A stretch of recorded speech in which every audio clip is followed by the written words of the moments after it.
Oliver tries to escape but is again captured. Mr. Bumble traveled to London and requested to know Oliver's whereabouts. The thieves kept weakening Oliver to join their side. Days later, Oliver agreed to participate in a robbery, thinking that this would make them trust him. When they went to the place where they will steal, Oliver wants to escape, but he is threatened for the thieves. But Oliver was wounded by a gunshot, and the thieves carried him away unconscious. Oliver was bleeding a lot. They abandon him in the middle of the plans. Mr. Bumble becomes engaging to the hospice director because he got married with the director of the hospice called Mrs. Carney. Then everybody were looking for Oliver. After a while, Oliver wakes up very weak and approaches the house he was going to rob. So he was found him by the butlers and they call a bailiff and a doctor. But Mrs. Smailey can't believe that Oliver is a thief. So Rosa, Mrs. Smailey's niece, decided to defend him. Finally, Oliver was innocent of the situation. Oliver tells them about all his hardships, and the ladies take care of Oliver with the doctor, and the boy soon recovers.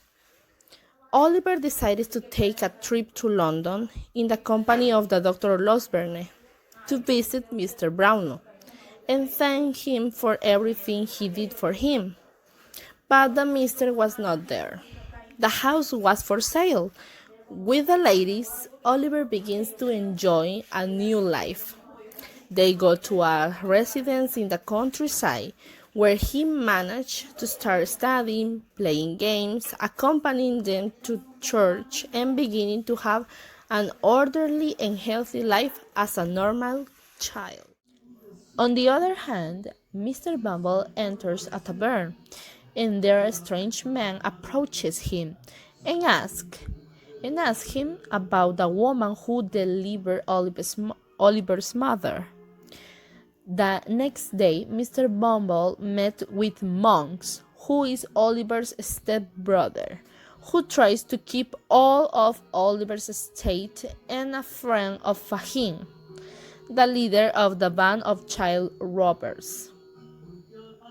They hide the documents in the river, but Nancy, who is a member of the gang of thieves, was always on Oliver's side, learns this information.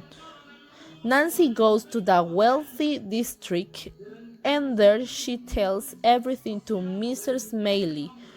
Rosa knows that they must look for the heritage. Oliver arrives with the news he knows of Mr. Brownlow.